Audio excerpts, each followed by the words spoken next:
Okay, today we're going to discuss the end of the 5th chapter, beginning with verse 21 and ending with verse 29, which is the peace formula. And we'll discuss the little pamphlet that Srila Prabhupada created as a result of that verse and passed out in front of the United Nations building in 1965 in the middle of the Vietnam War. So this is verse 21 of the 5th chapter. Bayas parsveshu satmat aksat tatma vindati atmani yat sukham yat sabrama yoga yuktatma sukham aksayam asnute. Synonyms: Bayas parsveshu, in external sense pleasure, asakta atma, one who is not attached, vindati, enjoys, atmani, in the self, yat, that which, sukham, happiness, sahi, brahma yoga, by concentration in Brahman, yukta atma, self-connected, shukam, happiness, aksayam, unlimited, ashnute, enjoys. Translation: such a liberated person is not attached or attracted to material sense pleasure, but is always in trance, enjoying the pleasure within. In this way, the self-realized person enjoys unlimited happiness, for he concentrates on the Supreme. Purport: Sri Yamunacharya, a great devotee in Kṛṣṇa Consciousness, said, Yad avadhi mama cheta Krishna padaravinde navanava rasa damani udyatam rantum asit tad avadhi batanari Sangami smaryamane vati mukha vikara sustu nistin vinam cha. Quote, since I have been engaged in the transcendental loving service of Krishna, realizing ever new pleasure in him, whenever I think of sex pleasure, I spit at the thought, and my lips curl with distaste, end quote. A person in Brahma Yoga or Kṛṣṇa consciousness is so absorbed in loving service to the Lord that he loses his taste for material sense pleasure altogether. The highest pleasure in terms of matter is sex pleasure. The whole world is moving under its spell, and a materialist cannot work at all without this motivation. But a person engaged in Kṛṣṇa consciousness can work with greater vigor without sex pleasure, which he avoids. That is the test of spiritual realization. Spiritual realization and sex pleasure go ill together. A Kṛṣṇa conscious person is not attracted to any kind of sense pleasure due to his being a liberated soul. Text 22. Ye hi samsparshachag bogha yuka yon naya evate adi antavanta konteya nateshu ramate buddha. Synonyms: yea, those he certainly samsparshaja, by contact with the material senses, bhoga, enjoyments, dukkha, distress, yoniya, sources of, eva, certainly, yea, they are, adi, beginning, anta, end, yanta, subject to, konteya, O son of Kunti, na, never, teshu, in those, ramate, takes delight, Buddha, the intelligent person. Translation: an intelligent person does not take part in the sources of misery, which are due to contact with the material senses. O son of Kunti, such pleasures have a beginning and an end, and so the wise man does not delight in them. Purport: material sense pleasures are due to the contact of the material senses, which are all temporary because the body itself is temporary. A liberated soul is not interested in anything which is temporary. Knowing well the joys of transcendental pleasure, how can a liberated soul agree to enjoy false pleasure? In the Padma Purana it is said, Ramante yogino nante satyanande chid atmani iti rama padena sho param brahm diyate. The mystics derive unlimited transcendental pleasures from the absolute truth, and therefore the supreme absolute truth, the personality of Godhead, is known as Rama, end quote. In the Srimad Bhagavatam also, 551, it is said, Nayam deho deha bhajamri loke Kṛṣṇa kamam arhate vidbhujam ye. Tapo divyam putikatyena sattvam sudhyat yasmat brahma sukyam tvanantam. My dear sons, there is no reason to labor very hard for sense pleasure while in this human form of life. Such pleasures are available to the stool eaters, hogs. Rather, you should undergo penances in this life by which your existence will be purified, and as a result, you will be able to enjoy unlimited transcendental bliss. Therefore, those who are true yogis or learned transcendentalists are not attracted to by sense pleasures, which are the causes of continuous material existence. The more one is addicted to material pleasures, the more he is entrapped by material miseries. Text 23. Śikṣāṣtaka yasodhum praksarira vimokshanat krama krodbod bhavam begam sayukta sashuki nara. Synonyms. Shaknoti is able, iha eva, in the present body, ya, one who subtum, to tolerate, prak, before, sharira, the body, vimokshanat, giving up, kama, desire, krodha, and anger, udbhavam, generated from vegam, urges, sa, he, yukta, in trance, sa, he, shuki, happy, nara, human being. Translation. Before giving up this present body, if one is able to tolerate the urges of the material senses and check the force of desire and anger, he is well situated and is happy in this world. Purport. If one wants to make steady progress on the path of self-realization, he must try to control the forces of the material senses.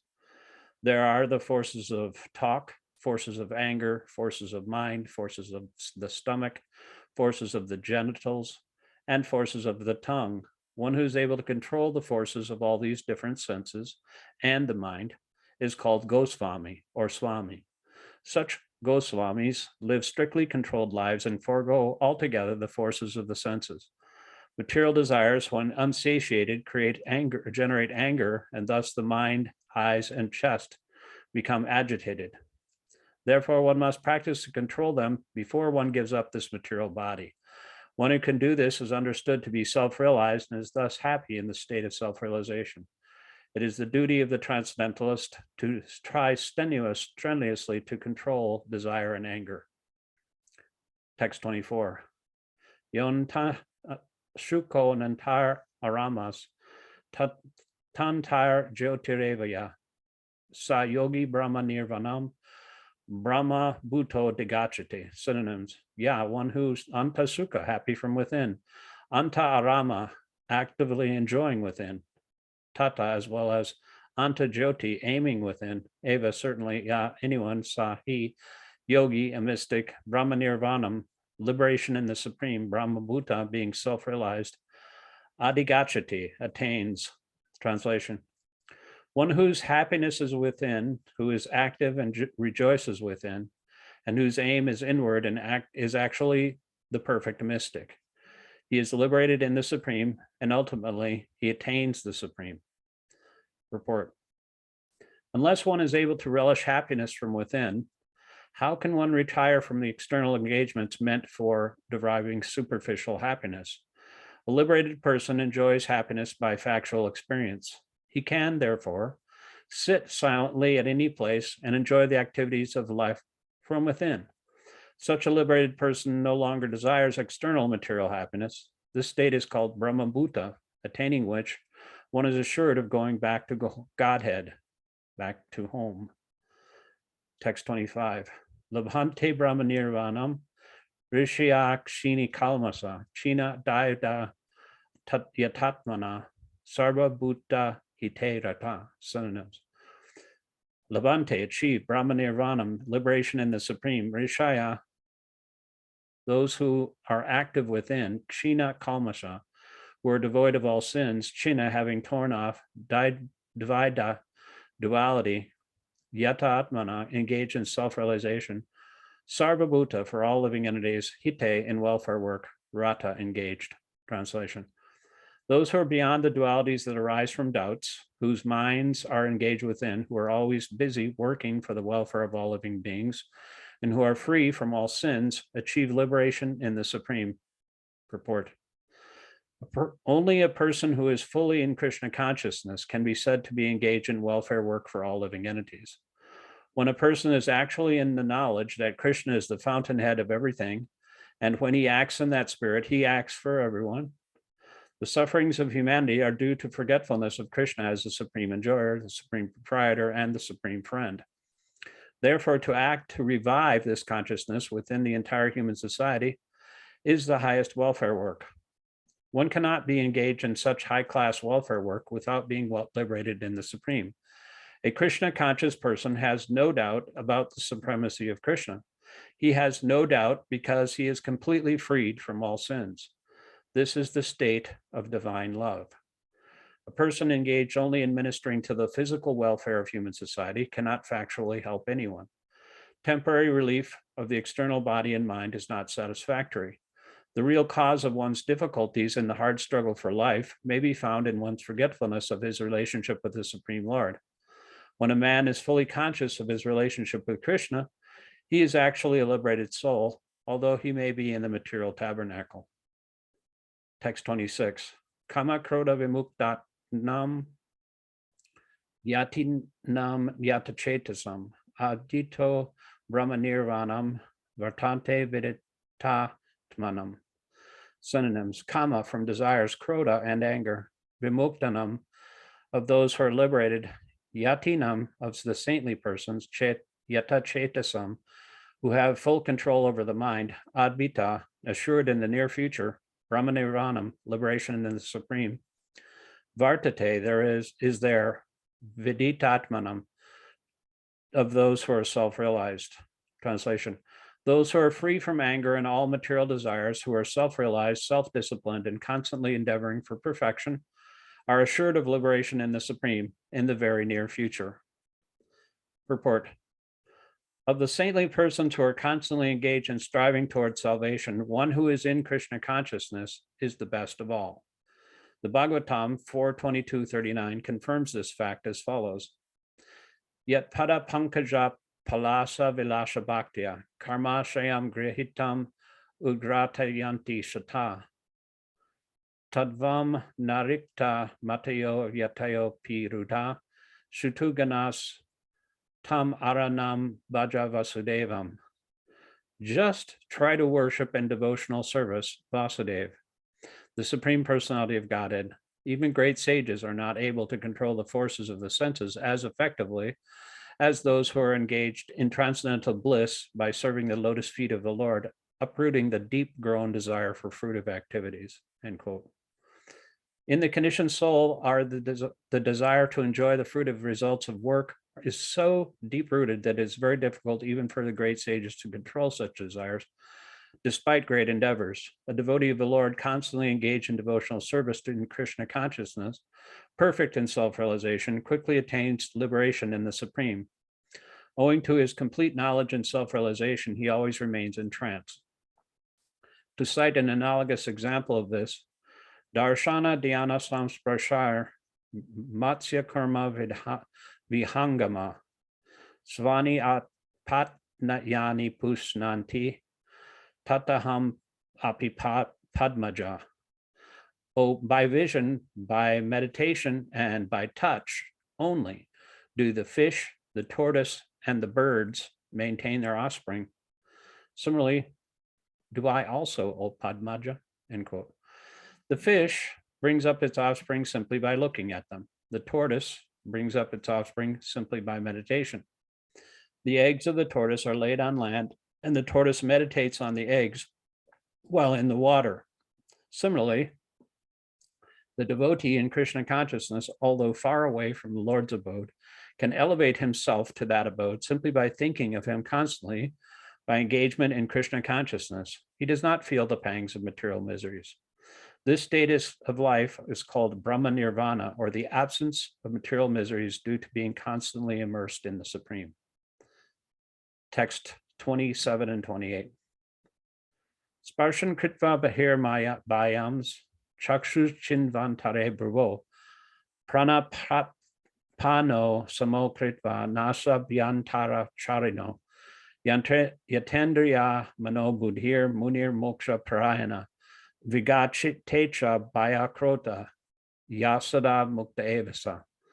Synonyms: sparshan, sense objects such as sound; kritva, keeping; bahi, external; bahya, unnecessary; chakshu, eyes; cha, also; eva, certainly; antare, between; bruvo, the eyebrows; prana apana, up and down moving air; samo, in suspicion; kritva, keeping; nasa abhyantara, within the nostrils; charino, blowing; yata, controlled; indriya, senses; mana, mind; buddhi, intelligence; muni, the transcendentalist; moksha, for liberation; parayana, being so destined; vigata, having discarded; icha, wishes; bhaya, fear; krota, anger; ya, one who; sada, always; mukta, liberated; eva, certainly; sa, he is. Translation: shutting out all external sense objects, keeping the eyes and vision concentrated between the two eyebrows, suspending the inward and outward breaths within the nostrils, and thus controlling the mind, senses, and intelligence, the transcendentalist aiming at liberation becomes free from desire, fear, and anger. One who is always in this state is certainly liberated. Purport: by being engaged in Kṛṣṇa consciousness, one can immediately understand one's spiritual identity, and then one can understand the Supreme Lord by means of devotional service. When one is well situated in devotional service, one comes to the transcendental platform, qualified to feel the presence of the Lord in the sphere of one's activity. This particular position is called liberation in the Supreme. After explaining the above principles of liberation in the Supreme, the Lord gives instructions to Arjuna as to how one can come to that position by the practice of the mysticism or yoga known as Ashtanga Yoga, which is divisible into an eightfold procedure called Yama, Niyama, Asana, Pranayama, Pratyahara, Dharana, Dhyana, and Samadhi. In the 6th chapter of the subject of yoga is explicitly detailed, and at the end of the 5th, it is only preliminarily explained. One has to derive out the sense objects such as sound, touch, form, taste, and smell by the pratyahara process in yoga, and then keep the vision of the eyebrows between the two eyebrows and concentrate on the tip of the nose with half-closed eyes. There is no benefit in closing the eyes altogether, because then there's every chance of falling asleep, nor is there any benefit in opening the eyes completely, because then there's the hazard of being attracted by sense objects. The breathing movement is restrained within the nostrils by neutralizing the up-moving and down-moving air within the body. By practice of such yoga, one is able to gain control over the senses, refrain from outward sense objects, and thus prepare oneself for liberation in the Supreme. This yoga process helps one to become free from all kinds of fear and anger, and thus feel the presence of the Supersoul in the transcendental situation. In other words, Kṛṣṇa consciousness is the easiest process of executing yoga principles. This will be thoroughly explained in the next chapter. A Kṛṣṇa conscious person, however, being always engaged in devotional service, does not run the risk of losing his senses to some other engagement. This is a better way of controlling the senses than by Ashtanga Yoga. Text 29. Bhoktaram yagatapasam sarvalokam suridam sarvabhutanam yatvamam shantim richate. Synonyms: Bhoktaram, the beneficiary; yaga, of all of sacrifices; tapasam, of penances and austerity; sarvaloka, of all planets and demigods thereof; Mahayishvaram, the Supreme Lord; Suridam, the benefactor; Sarva, of all; Bhutanam, the living entities; Jnatva, thus knowing; Mam, me, Lord Krishna; Shantim, relief from material pangs; Richati, one achieves. Translation: the person in full consciousness of me, knowing me to be the ultimate beneficiary of all sacrifices and austerities, the Supreme Lord of all planets and demigods, and the benefactor and well-wisher of all living entities, attains peace from the pangs of material miseries. Purport: the conditioned souls within the clutches of the illusory energy are all anxious to attain peace in the material world, but they do not know the formula for peace, which is explained in this part of the Bhagavad-gītā. The greatest peace formula is simply this: Lord Krishna is the beneficiary in all human activities. Men should offer everything to the transcendental service of the Lord, because he is the proprietor of all planets and the demigods thereon. No one is greater than he. He is the greatest of the demigods, Lord Shiva and Lord Brahma. In the Vedas, Vetashvatara Upanishad 6.7, The Supreme Lord is described as Tam Ishwaram Paramam Maheshwaram. Under the spell of illusion, living entities are trying to be the lords of all they survey, but actually they're being dominated by the material energy of the Lord. The Lord is the master of material nature, and the conditioned souls are under the stringent rules of material nature. Unless one understands these bare facts, it is not possible to achieve peace in the world, either individually or collectively. This is the sense of Kṛṣṇa consciousness. Lord Kṛṣṇa is the supreme predominator, and all living entities, including the great demigods, are his subordinates. One can attain perfect peace only in complete Kṛṣṇa consciousness. This fifth chapter is a practical explanation of Kṛṣṇa consciousness, generally known as Karma Yoga. The question of mental speculation as to how Karma Yoga can give liberation is answered herewith. To work in Kṛṣṇa consciousness is to work with the complete knowledge of the Lord as the predominator. Such work is not different from transcendental knowledge. Direct Kṛṣṇa consciousness is Bhakti Yoga, and Jnana Yoga is the path leading to Bhakti Yoga. Kṛṣṇa consciousness means to work in full knowledge of one's relationship with the Supreme Absolute, and the perfection of his consciousness is full knowledge of Kṛṣṇa, or the Supreme Personality of Godhead. A pure soul is the eternal servant of God as his fragmental part and parcel. He comes into contact with Maya, illusion, due to the desire to lord it over Maya, and that is the cause of his many sufferings. As long as he is in contact with matter, he has to execute work in terms of material necessities. Kṛṣṇa consciousness, however, brings one into spiritual life even while one is within the jurisdiction of matter, for it is an arousing of spiritual existence by practice in the material world.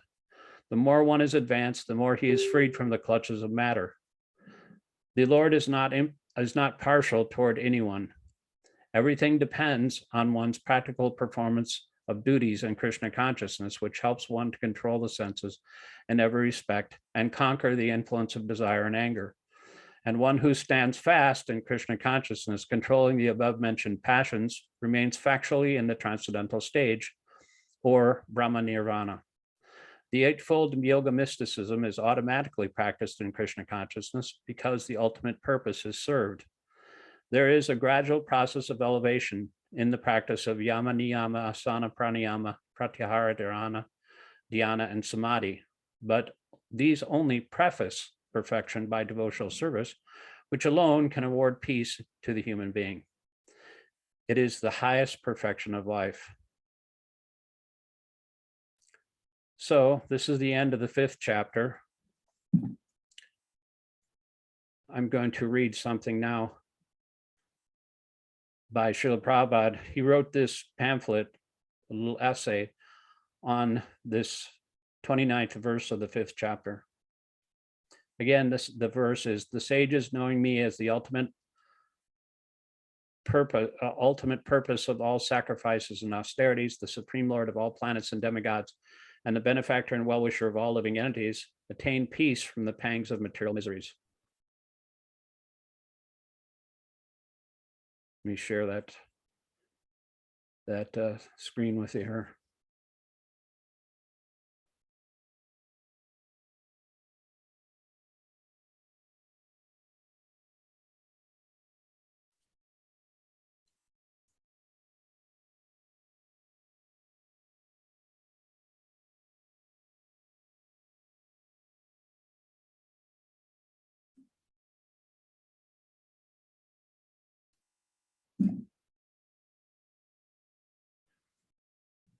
Srila Prabhupada called this verse of Bhagavad-gītā the peace formula. It seems appropriate that we hear something from Srila Prabhupada about how the world can be brought into a peaceful condition now, as we seem to be practically on the brink of World War III. This actually was passed out, as I said, in front of the United Nations building in 1966. His disciples were not allowed to chant. They wanted to chant, but it was a silent vigil, and they passed out these flyers on a mimeographed sheet of paper. The great mistake of modern civilization is to encroach upon others' property as though it were one's own, and thereby create an unnecessary disturbance of the laws of nature. These laws are very strong. No living entity can violate them. Only one who is in Kṛṣṇa consciousness can easily overcome the stringency of the laws of nature and thus become happy and peaceful in the world. As a state is protected by a department of law and order, so the state of the universe, of which this earth is only an insignificant fragment, is protected by the laws of nature. This material nature is one of the different potencies of God, who is the ultimate proprietor of everything that be. This earth is therefore the property of God, but we, the living entities, especially the so-called civilized human beings, are claiming God's property as our own, both under an individual and collective false conception. If you want peace, you have to remove this false conception from your mind and from the world. This false claim of proprietorship by the human race on earth is partly or wholly the cause of all disturbances of peace on earth.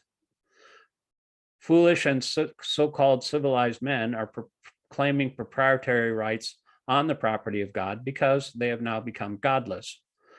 You cannot be happy and peaceful in a godless society.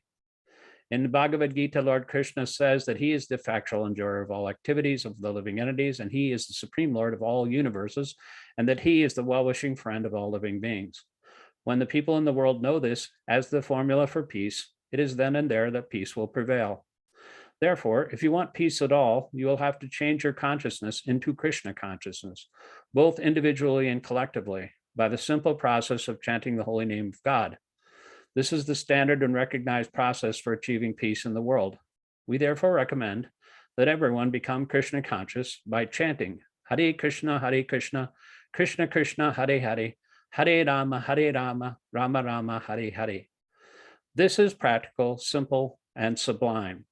480 years ago, this formula was introduced in India by Lord Sri Chaitanya, and it is now available in your country. Take to this simple process of chanting as above mentioned, realize your factual position by reading the Bhagavad-gītā as it is, and reestablish your lost relationship with Krishna, God. Peace and prosperity will be the immediate worldwide result.